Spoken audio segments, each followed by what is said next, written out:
A great tsunami is about to blow off over 40 million Americans. We are speaking of a great danger that is slowly looming ahead, and even in some states it's already happening. The rental market apocalypse is fast, but swiftly making many Americans shed tears as rentals in the US today get more costly. People are now forced to make sacrifices to keep up with higher prices or face a risk of losing their homes. What is causing the high rent prices? How does this affect Americans? That's what we're going to expose today. So, we urge you to stay till the end. Shortages of rental units and steep prices that have increased in nearly 2 decades are not only fueling an affordability crisis, but also hold a major contributor to several of the major problems that the country is facing in 2023. January alone, this year, a combination of elevated rented prices and the effect of rising interest rates on home costs have made the housing market unaffordable than at the peak of the runoff in 2005. Right now, many Americans are at a greater risk of facing an eviction tsunami that has already started its waves and now is getting bigger with time. According to the latest statistics that were released by the Bureau of Labor and Statistics, show that the weekly earnings for both men and women in the middle class were standing at around $1,085 per week as of January 15th, just before taxes. That should be around $4,340 of income per month, which means that the middle class households bringing in that amount would pay more than 40% of their income on rent. You can try to imagine the extent of damage that would pose to many Americans, since many of the working class have families to feed, children to take to school, and responsibilities. On the same, official housing agencies say that anyone spending more than 30% of their income on rent is considered cost-burdened. As we have mentioned earlier, these workers may struggle to afford some of the basic necessities, such as food, medical attention, and transportation.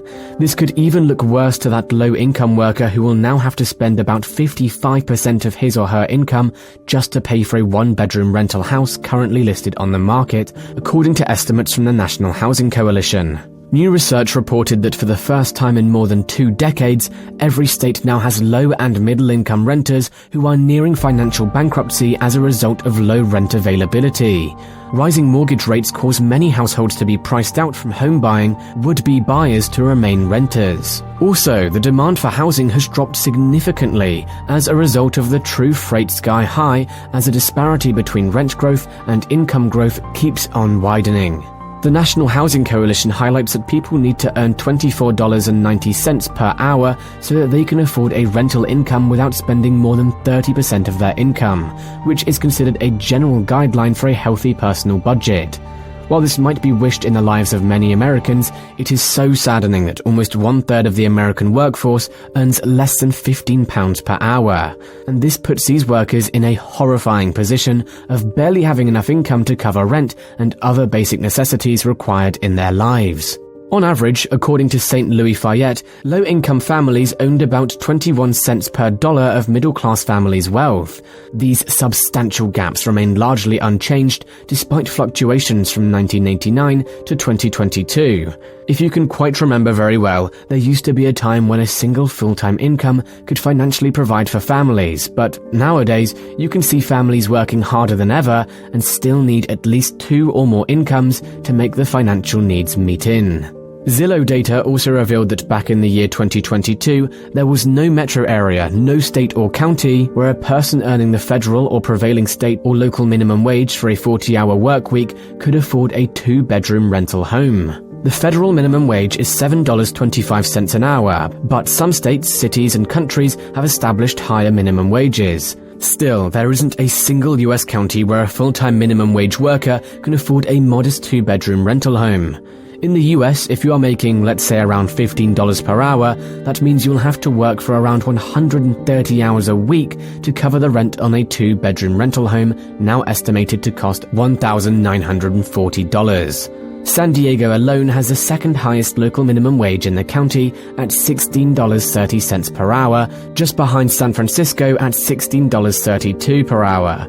It would take the income of more than 3 people earning a minimum wage to afford a 2-bedroom apartment. You should probably be sweating by seeing these figures. Shocked? That should not stress you, but this is what ordinary Americans go through in their daily lives. What do you earn in a month? Are they laughable figures? Raise a thumbs up if we are both at this level. What can I say? Let's just work harder. Overall, 11 cities in Zillow's analysis require 3 or more full-time minimum wage workers to afford the typical one-bedroom rental. Otherwise, a report by the National Economic Council recently issued the renters a Bill of Rights to promote fairness for American living in rental housing.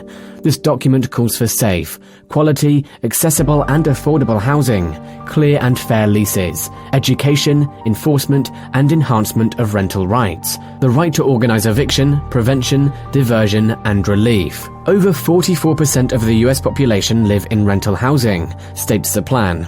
Even though federal laws such as the Fair Housing Act, the Americans with Disabilities Act, and Fair Credit Reporting Act offer renters certain focus protections, there is no comprehensive set of federal laws protecting renters.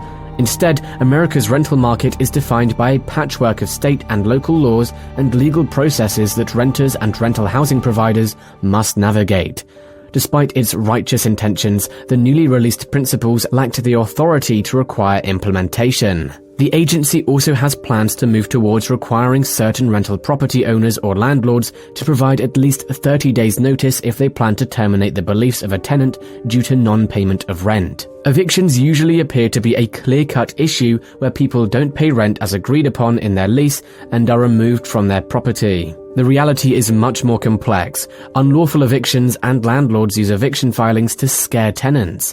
Inflations and skyrocketing rent prices have pushed many renters deeper into a financial pit, and according to estimates, around 15% of tenants were behind on rent last month, which is a persistently high number.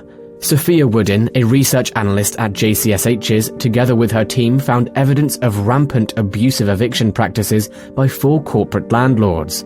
And just to mention them, Invitation Homes, Pretium, Ventron, and the Siegel Group. One of their illegal acts was not adhering to the eviction moratorium rules of the federal rental assistance programs during the pandemic. The 4 companies had filed a total of 14,744 eviction actions between March 15, 2020 and July 29, 2021. Ironically, at the same time, these companies displayed evidence of financial stability. Siegel had experienced almost no revenue decline.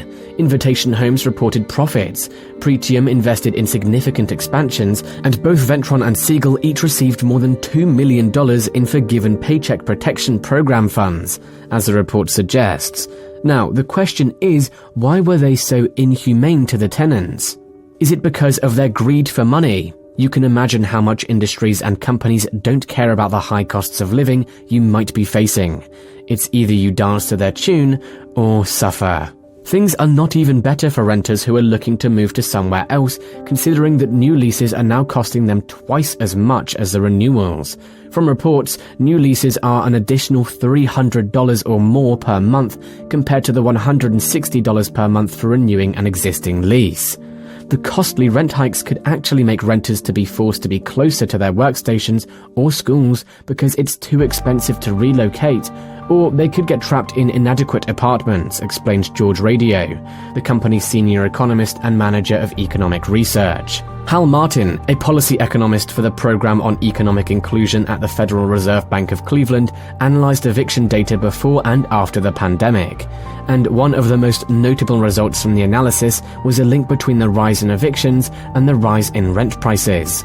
In cities, for example, there was a 1% rent increase over the previous 3 months, and there was also a 2% increase in eviction rates. Notably, evictions are getting higher in places where there is higher rent growth. This could mean that if you have a tenant struggling to pay rent, the payoff to evict increases. Then you can raise the rent for the next tenant. This has left many renters with no opportunity but to scramble for affordable housing remains that are in short supply. While illegal evictions certainly make the housing insecurity and homelessness crisis worse, the real blame goes to the low supply of affordable housing, poor wage growth, and a persistent lack of federal and state assistance to help both landlords and low-income tenants.